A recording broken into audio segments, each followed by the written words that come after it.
Just want to thank Ninth Heretic first. These are pictures from Salvatore's church in Bruges in Belgium. Bruges, it's in Belgium. It's a movie.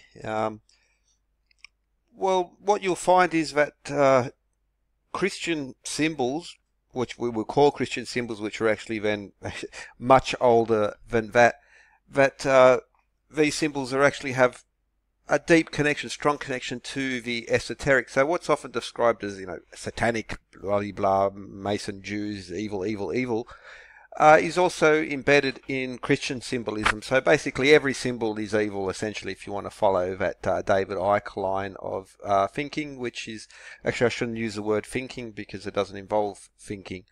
But, well, the sun, and what's especially to me most interesting, is these particular patterns are of acanthus scrolling. Acanthus, A-N-A-C-A-N-T-H-U-S. Check it out, acanthus. There's a lot to be found in there. But this is just one example. So this is St. Salvatore's in Bruges. There we see the sun, and, well, what do we have? This eagle. And what is the eagle, this particular type of eagle, famous for? Well, it's all Masons. Here's another picture. Again, more acanthus scrolling. Really check it out. Acanthus scrolling. There's something to be seen now. Now, even these ionic columns in themselves have this acanthus scrolling, or the laurel as well, so the olive in there.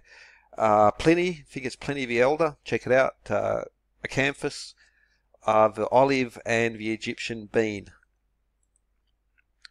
Here's another picture of a church, and it's loaded with symbolism. But firstly, what do we have here? He's holding the scepter, and even the scepter itself has acanthus leaves on the end.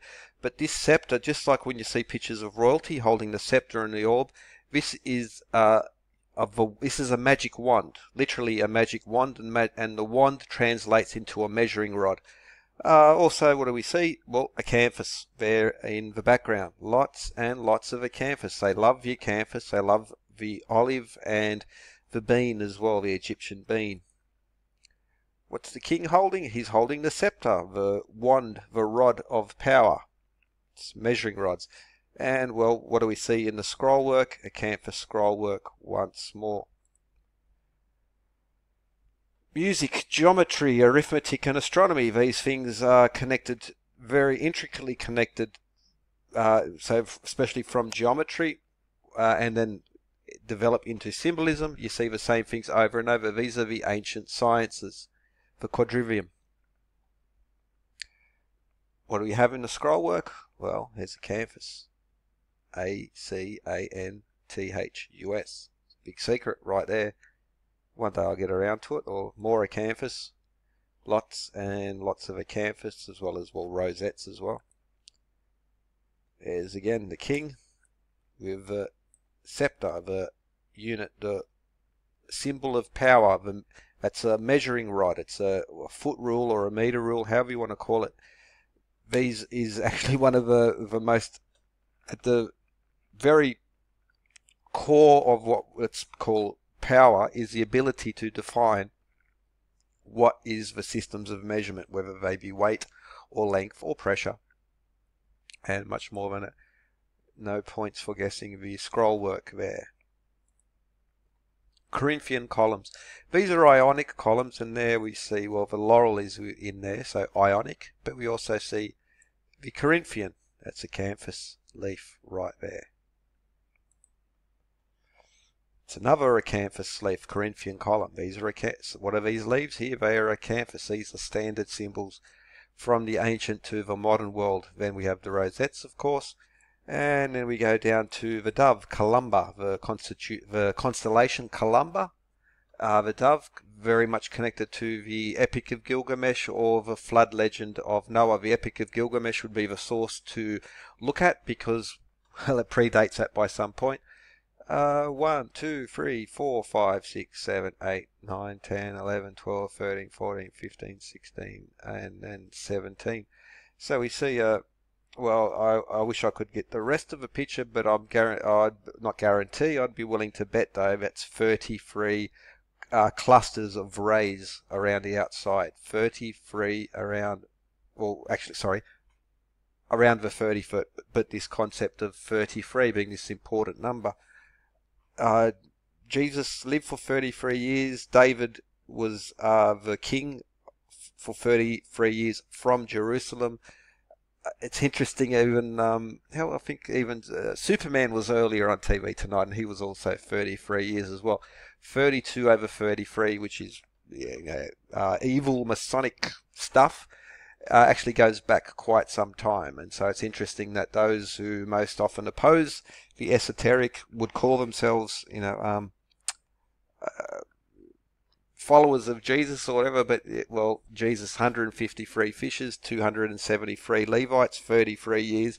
The Bible is a textbook of the esoteric. As soon as you take out the moral codes and you look at why a certain number's repeated consistently, 144, these numbers, they're all on the harmonic scale in regards to music, geometry, arithmetic, and astronomy. These is what's built into the system. No points for guessing. 1, 2, 3, 4, 5, 6, 7, 8, 9, 10, 11. Wait, so 1, 2, 3, 4, 6, 7, 8, 9, 10, 11. Okay, 11. There'll be a 7 associated with that, I'll be sure. 1, 2, 3, 4, 5, 6. Okay, not quite. But anyway, still we get the all-seeing eye. Who has the all-seeing eye? Acanthus, laurels, acanthus. This is Saint Salvatore's in Brugges, in Belgium. Well, there's some acanthus scrolling there. Twin pillars, and you might even notice what particular school of architecture they're born from there. It's the same symbols carried through the ages. Well, rosettes, laurels, acanthus, acanthus. Music, lyra, constellation. Okay, it's not a lyra. That's the what's the instrument called anyway? But the lyra is there represented. We'll get to the scepter, music, and the rod. The wand, the wand translates to measuring rod. We see a green man, but that's it for another time. Now these are on the stained glass windows. When you see the horned Moses, so when Moses come down from Mount Sinai, there were 2 horns. Light was illuminating from him after his conversation with the Lord, and he brought the 10 Commandments. Very similar to Solon in the Greek tradition, the lawgivers as well. So that's why one of the reasons why Moses is so important. In any, especially parliamentary building, there'll be a Moses, especially a horned Moses, in regards to the givers of law. You also find Muhammad very often pictured, and good for that. Let's draw pictures of that. If you cannot depict, you cannot explain. Acanthus, Corinthian columns, ancient symbols, what we consider Christian, and these more modernist religions have both feet firmly cemented in the ancient and the esoteric. Hermes, Thoth, all these traditions, the acanthus plant, are part of a much older ancient tradition which so many would call pagan or evil and this type of stuff. Well, be careful who you call evil. All-seeing eye. These symbols are simply misunderstood. I began my journey into this through number, and I was searching number, and I found the same numbers over and over again. And these, when you find the numbers, you find the symbols with them over and over again. Now, I know it's not going to make me no friends. It's not really what I'm here for, but these symbols are very important. They're part of our collective subconscious. I believe in a Jungian sense of the word, these are why they are important, and this is why they are universal. And the forces which I would call darkness and ignorance, the kind of people who would burn you at the stake for suggesting the earth is a sphere, they be the ones who were most resistant and judgmental in regards to these things. And after many years now of looking into it, I would say it's because they're been bamboozled by the... here's an interesting one. The scythe. Now, you'll say, essentially we have Saturn or Kronos connected with the serpent, but also connected with Medusa and the scythe as in Father Time.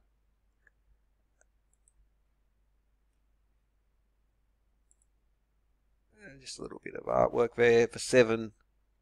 The roof, so 7 points there, the heptagon as well, which is technically an impossible geometric construction with compass and straightedge, but something again you'll see. 7, the importance of the number 7. 7 days a week. Anyway, blah blah blah. 777. It's a nice point. And the all-seeing eye. 1, 2, 3.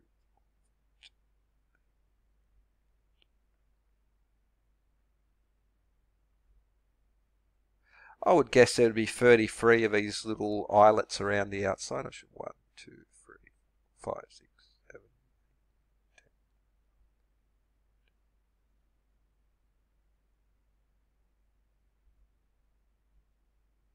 Yep, seems to be 33 around the outside. Okay, clusters 1, 2, 4. So basically about 7 clusters on the outside, but that's a little bit subjective because they're not all exactly equal. The Earth. 7. Horned Moses. Anyway, what you'll find is if you look at the architecture, so for instance, the oldest existing Quran that was found, a large portion of it had to do with architectural design and symbols that go in there as well, which will tend to be more geometric, so you won't have this strict image like we have there, but we see the same symbols repeated. Jews, Christians, Buddhists, Hindus, Jains, Sikhs. It's part of an ancient tradition. Beautiful, wonderful knowledge that's incorporated in here, cross-cultural as well. So we've been separated by cultures, language and religion, but at the essence, at the heart of all religions, what we find is a use of number, the universal language, and all these processional symbols and these important mathematical symbols, even medicinal symbols, because I've mentioned acanthus more than a few times. Number, number, number, all is number, all is mind, all is consciousness. And that's where I end my rant.